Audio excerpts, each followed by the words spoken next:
You know, Resha, US President's visit to Vietnam, of course, everyone is keeping an eye on US and Vietnam, but more than that, I think it has all eyes keenly observing China to see how Beijing reacts to all of this. Now, this is what Joe Biden had to say. I'm just quoting here. I don't want to contain China. I just want to make sure that we have a relationship with China that is on the up and up.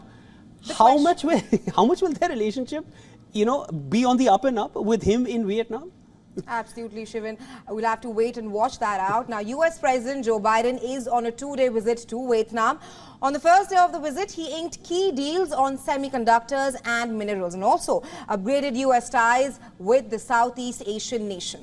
Biden also used the platform to confirm that he held talks with Chinese Premier Li Qiang during G20 Summit in New Delhi. Now, talks with Chinese Premier mark the highest level meeting between the two powers in nearly 10 months. The last meeting took place between Biden and Chinese President Xi Jinping, and this happened at last year's G20 Summit in Bali. Biden said he talked about stability with Premier Li Qiang and there were no confrontations at all. My team, my staff still meets with President Xi's people and his cabinet in effect. I met with his number 2 person here in India today. We talked about at the conference overall. We talked about stability. We talked about making sure that the third world, the southern hemisphere had access to change. It had access. It wasn't confrontational at all. Now, while in Vietnam, Biden met with the ruling Communist Party General Secretary there, and both the leaders signed a comprehensive strategic partnership, which is Vietnam's highest level of diplomatic ties. But Shivan, till now, Vietnam has top-level ties with few countries like Russia, India, South Korea, and China.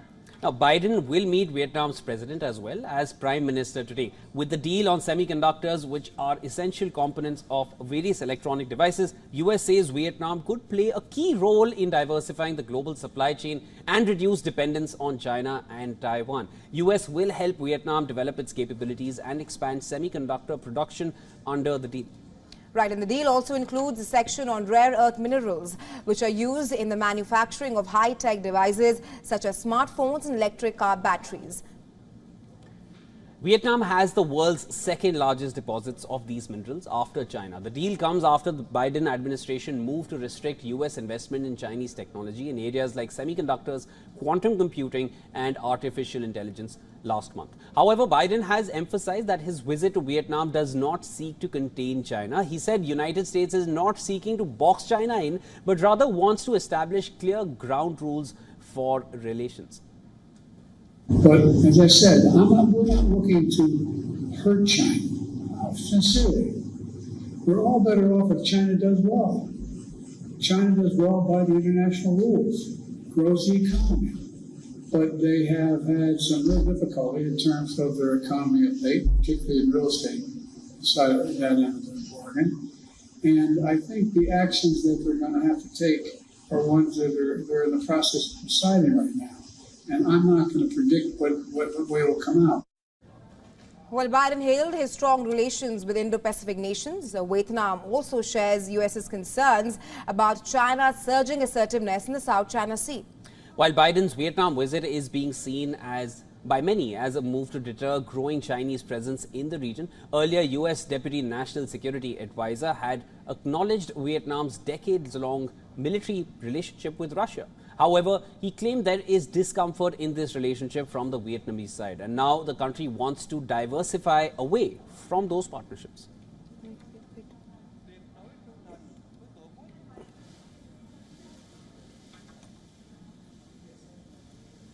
Right, Shivan, we were talking about how this is US President Joe Biden's visit to Vietnam, and all eyes are keenly observing China as to how Beijing will react to this diplomatic move by the US President. Now, Biden making this quote that I don't want to box China in, we don't want to corner them.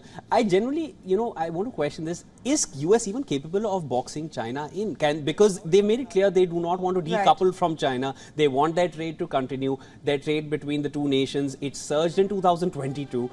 Most of the facts seem contrary to the claims that he's made standing there at Vietnam, but it works good for the rhetoric, I guess. Of course, Biden has just made his way to Vietnam from New Delhi.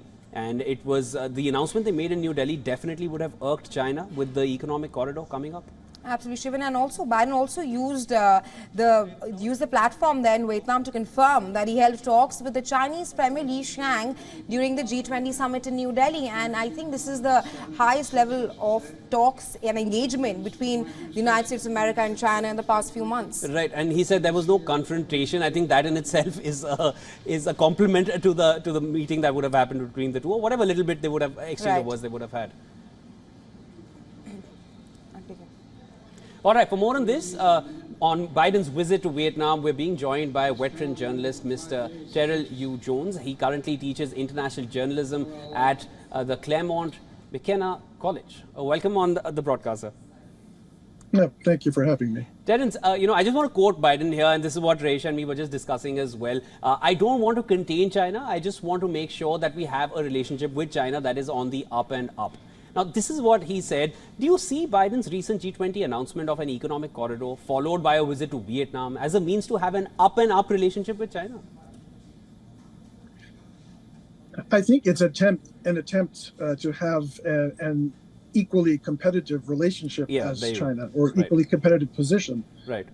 As you know, Beijing has long had its Belt and Road Initiative stretching all across a couple of continents, and the new economic corridor that was announced here will stretch from India all the way to the EU. Now, that's only a fraction of what China has initiated, but it is still considerable. And I think it is something that the United States wants to present as a kind of viable alternative to the Belt and Road Initiative that does exist. And there was also the Trans-African corridor that was announced, much smaller, but it also shows that I think the United States is realizing that it does need to have developed relations with the countries in Africa that China has been pursuing for more than 50 years. Right, Mr. Terrell. Thank you so much for joining us and sharing your insights with us on that story.